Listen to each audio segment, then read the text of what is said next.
Trump کا ایران کی بحری ناکابندی جاری رکھنے کا اعلان، جوہری پروگرام پر معاہدے تک ناکابندی جاری رہے گی۔ شاہ چارلس بھی ایران کے پاس ایٹمی ہتھیار کے خلاف ہیں، ایران سے ایسا معاہدہ چاہتے ہیں جس میں ایٹمی پروگرام پر ہمارے خدشات دور ہوں۔ اپنے ایک بیان میں امریکی صدر نے دعویٰ کیا کہ ہمارے محاصرے سے ایران کا دم شدید گھٹ رہا ہے، ایران کی تیل ذخیرہ کرنے کی تنصیبات پائپ لائنیں پھٹنے کے قریب ہیں، ایران کی بحری ناکابندی بمباری سے زیادہ متاثر ہے، ایران پر دوبارہ حملے شروع کرنے کا کوئی حکم جاری نہیں کیا گیا۔ ٹرمپ کی نت نئی دھمکیاں، عالمی منڈی میں خام تیل کی قیمت میں اضافہ، برطانوی برنٹ کروڈ $8 مہنگا، قیمت $119 فی بیرل سے بڑھ گئی، امریکی خام تیل بھی $7 مہنگا ہو کر $107 فی بیرل تک پہنچ گیا۔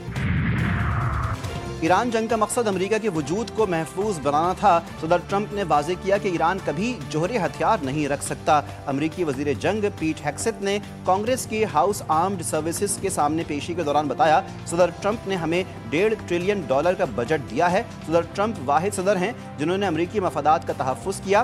ایران جنگ کو 2 ماہ ہوئے ہیں، یہ بقا کی جنگ ہے۔ جنرل ڈین کین نے کہا کہ ایران کو کسی صورت جوہری ہتھیار رکھنے کی اجازت نہیں دے سکتے، ہم دفاعی مینوفیکچرنگ کو جنگ کے وقت کی رفتار پر واپس لا رہے ہیں۔ افغان طالبان رجیم کا ایک بار پھر جنوبی وزیرستان کے علاقے انگور اڈہ میں سول آبادی پر بزدلانہ حملہ، بزدل افغان طالبان رجیم نے شہری آبادی پر گولہ باری کی، افغانستان کا فائر کیا گیا مارٹر گولہ انگور اڈہ کے مقامی مکینوں کو کریم خان اور رحمت اللہ کے مکان پر آ کر لگا، بلا اشتعال گولہ باری سے 4 بچے اور ایک خاتون شدید زخمی ہوئے۔ افغان طالبان کے بزدلانہ حملے میں زخمی تمام بچوں اور خاتون کو DHQ اسپتال منتقل کیا گیا۔ پاک فوج نے سرحد پر افغان طالبان کی متعدد پوسٹوں کو نشانہ بنایا، بھرپور اور مؤثر جوابی کارروائی سے بزدل افغان طالبان اہلکار پوسٹیں چھوڑ کر بھاگ گئے۔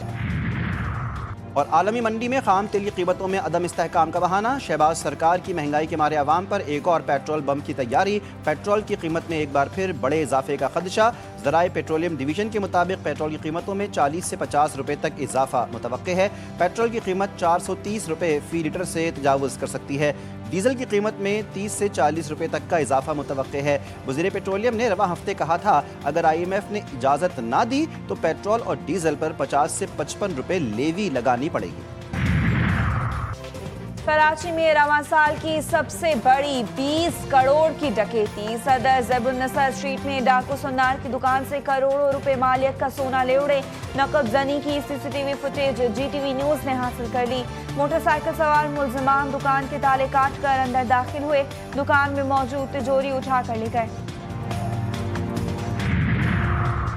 کراچی کے علاقے لانڈی میں افسوسناک حادثہ، ٹریلر کے نیچے سوئے ہوئے 2 افراد ٹائروں کے نیچے آ کر جاں بحق ڈرائیور ٹریلر سمیت فرار ہو گیا، لاشوں کو اسپتال منتقل کیا گیا۔ کوٹ ادو کے علاقے سناواں کے قریب تیز رفتار ٹرک نے موٹر سائیکل سوار باپ اور 2 بیٹیوں کو کچل دیا، 65 سالہ شفیع اپنی 2 بیٹیوں کو کالج چھوڑنے جا رہا تھا۔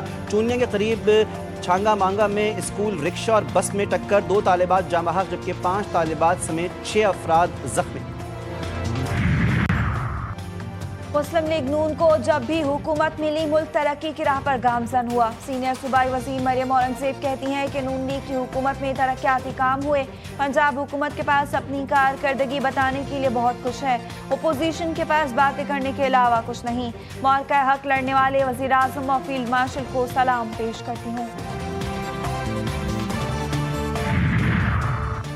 سندھ حکومت کا ٹرانسپورٹ نظام کو جدید خطوط پر استوار کرنے کے لیے فیصلہ کن اقدام، صوبے بھر میں تمام روٹ پرمٹس اور وہیکل فٹنس سرٹیفکیٹس کو مکمل طور پر ڈیجیٹائز کیا جائے گا۔ 30 جون 2026 آخری تاریخ مقرر۔ شرجیل میمن کہتے ہیں دستاویزات کی تصدیق کو آسان اور محفوظ بنانے کے لیے ٹرانسپورٹ ریگولیٹری نظام کو مکمل طور پر خودکار اور ڈیجیٹل بنایا جائے گا۔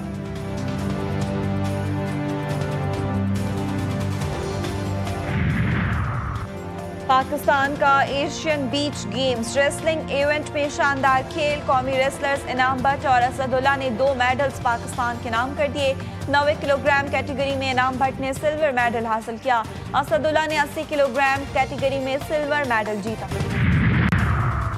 Thai land international open cycle race, international cyclist Ali Ilyas اور رابع غریب نے پاکستان کا سر فخر سے بلند کر دیا۔ علی الیاس 2 سلور جبکہ رابع غریب نے 1 سلور میڈل پاکستان کے نام کیا۔ ماسٹرز کیٹیگری انفرادی ٹائم ٹرائل مقابلے میں الیاس اور رابع غریب نے میڈل جیتے۔ علی الیاس نے امین ایلیٹ کیٹیگری میں بھی سلور میڈل حاصل کیا۔ اور پاکستانی فلم انڈسٹری کے نامور مزاحیہ اداکار منور ظریف کو مداحوں سے بچھڑے 50 برس بیت گئے۔ منور ظریف کا مختصر مدت میں 300 سے زائد فلموں میں کام کرنے کا ریکارڈ۔ فلمی دنیا میں منور ظریف اور رنگیلا کی جوڑی خاصی مقبول رہی۔